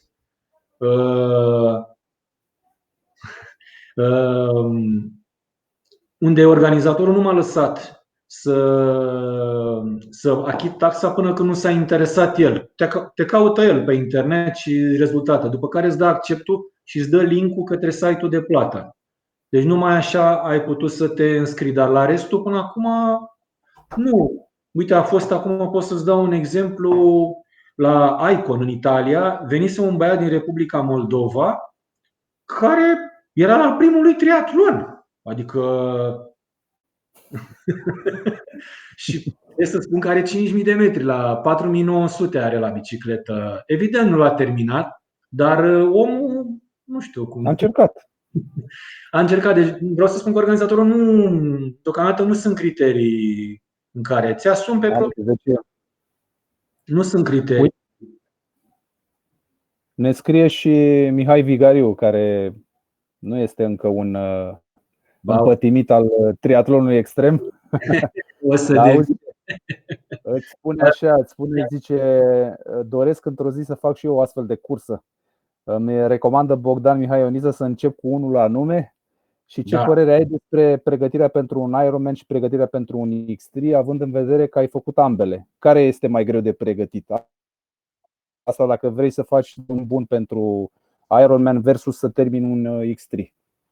Deci este mult mai greu pregătirea pentru un Ironman. De aceea nici nu mai fac. Pentru că implică programare, nu? Implică antrenamente, timp foarte mult. Mult calcul și o progresie mult prea științifică ca să-l faci bine așa cum le face Mihai. Adică și acolo, dacă vrei doar să-l termini, scopul de a-l termina este cu totul și cu totul altceva. Dar la un Ironman făcut și să cauți progresie, să reduci timpii, să avansezi, este mult prea multă bătaie de cap pentru un amator ca mine. Adică eu îl fac de plăcere. Am făcut unele două cu calcule, cu aia, dar mi-am dat seama că nu asta îmi propun, nu asta urmăresc, să tot calculez, să tot Adică devine mult prea obositor, zic eu, pentru un amator, pentru pretențiile mele de amator. Mi se pare prea matematizat, mult prea matematizat și prea calculat și altfel, dacă vrei să rămâi la nivelul nici asta e cam mult spus recreațional, la nivelul de a face și de a stabili, este iarăși puțin cam greu. Ideal, mie din probele astea mi se pare half-ul. Half-ul mi se pare oricând. Te scoli dimineața, trebuie să faci un half bun, are distanțele perfecte. Sunt exact cele mai frumoase distanțe din triatlon sunt pe half. Asta ai putea să faci săptămânal un half, sincer, așa am încredere în mine, așa că săptămânal am avut 3 half-uri, 4 la rând săptămânal, deci nu a fost problema. Iar pentru Mihai i-aș recomanda și cred că îi se potrivește Norseman. Pentru că este majoritatea dintre triatloniștii de acolo vin cu biciclete de triatlon, are niște porțiuni. Urcările nu sunt agresive, ai de urcat niște drumuri calculate bine norvegiene, relativ în forță, le poate urca Mihai în forță, după care se urcă de la nivelul mării, că asta e specific fiordurilor norvegiene. Totul se desfășoară în mare, imediat ca să ieși de la nivelul mării, peste tot ai un fiord, deci ai de urcat 1000 de metri, după care ajungi, toată Norvegia este așa numitul platou, ei îl numesc, și mergi pe un drum cu sus-jos, cu vânturi, acolo sunt vânturi și acolo îți trebuie o bicicletă de triatlon. Acolo mergeam până și un amator ca mine, mențin 40 și ceva la oră, mergi cu bicicleta ore. Pe coborâre am un timp, uite, mi-a dat o postare, iar coborârile sunt ceva drepte, ață, pantă mică, cam 5%, dar lungi, kilometri. Am pe un tronson de la ceasul meu, nu am măsurat asta, dar un prieten, Ciprian Popa, a găsit pe site-ul oficial 102. Mi-a dat atâta apar pe site-ul lor. O să-ți trimit. 102. Doamne, eram foarte obosit. Zic că nici cu mașina nu prind. Eram foarte obosit și pur și simplu nu mai știam că e ultima coborâre, m-am așezat în poziție de triatlon, cu capul lăsat, că eram deja obosit și vedeam cât de drepte, nu mă uitam decât în față, mă pusesem pe axul drumului, nu veneau mașini și urmăream să nu ies de pe axul. Și cred că am stat minute așa. Ei aveau multe de-astea. Deci lui Mihai ăsta cred că i s-ar potrivi și prima parte de alergare în forță la Mihai intră în top. Hai să încheiem cu o întrebare. Sper că întrebarea este de la prietenul nostru Victorin Văduva. Zice, este cam greu să găsesc niște întrebări pentru tine. Ce practici tu este cam de nișă. Zice, dar un lucru aș putea totuși să te întreb: ce rol are pentru tine partea de gimnastică, de recuperare și întreținere kineto? Dacă pui accent pe partea asta în menținerea pentru forma ta fizică și nu te accidentezi, și ce înveți direcția asta? Cam multe întrebări. Da, dacă te folosești de exerciții de recuperare, de kineto, dar tu ai spus că nu te-ai accidentat până acum niciodată și presupun că, ca urmare, nici n-a fost nevoie să mergi la un astfel de specialist. Nu știu ce e aia. Nu știu cu ce se ocupă. Fac yoga și după aia, când sunt mai încărcat, prefer să not. Oricum mă notam în fiecare seară și mă duc mergeam seara la bazin la Național cât a fost deschis. Probabil că și aia ajuta. E adevărat, la noi era un antrenament, era o sesiune de not mai de relaxare, de întindere și probabil că ajuta la lucrul ăsta. Deci, yoga, ăsta este răspunsul scurt. În cazul meu. Și să nu forțezi la antrenamente. Adică eu ți-am zis, nu fac intervale pentru că nu îmi trebuie și alea m-ar duce la accidentări. Singura dată când m-am simțit un pic mai rău a fost tocmai ca urmare a singurei mele participări la o sesiune. Este singura oară în viața mea când am fost pe o pistă de alergare. Nu știu dacă a fost coincidență. Teoretic n-ar trebui să fie, Dar te oprești și nu mai faci intervale. Nu, fără supărare. Da. Bogdan, cred că putem să încheiem aici discuția noastră. Sincer, aș mai fi continuat, pentru că mi se pare captivant așa tot ce ai tu de povestit și de spus despre concursul și despre experiența pe care ai acumulat-o tu așa de-a lungul timpului la concursurile la care ai participat. Sper să mai avem ocazia să mai stăm de vorbă. Poate tot așa în cadrul unei discuții live stabilim un subiect, că sunt sigur că mai ai multe lucruri de spus și de împărtășit comunității de triatlon. Și îți mulțumesc frumos pentru că ai acceptat invitația mea și sper că și tu. Îți mulțumesc ție pentru invitație. Să le mulțumesc celor care au avut răbdarea să asculte trâncănelile. Noi ne scuzați, dar noi așa suntem. Când avem o ieșire de 7 ore pe munte sau 5 ore, cam trâncănim, nu avem așa. Dar vreau să vă asigur că și un lucru pe care o să-l vedeți în filmulețul ăla pe care vi l-am pus despre rolul suporterului, ai nevoie să întrebi pe cineva. Asta e un concurs în care e bine să nu te înscrii fără să asculți niște sfaturi, să-ți pregătești, și stau la dispoziție oricăi cu mare plăcere care ar dori să încerce un triatlon un pic mai deosebit. Să nu mai spune mixtri, că ăla e mai mult comercial așa, dar e un triatlon mai aventuros. Așa pare că ar fi mai bine spus. Și continuați să vă ieșiți mai mult, nu în perioada asta, este evident, în natură, și ăla te apropie mai mult de natură. Da, păi să continuăm, să încheiem în această notă, să sperăm că o să termine cât mai repede perioada asta care ne ține pe toți închiși în casă și să revenim din nou la natură. Acum, poate când o veni vara și o să fie toată natura trezită la viață. Nu uitați să o luați încet, Să o luăm încet. Ok. Bine, îți mulțumesc. Noapte bună tuturor. Bine, mulțumesc, prieteni.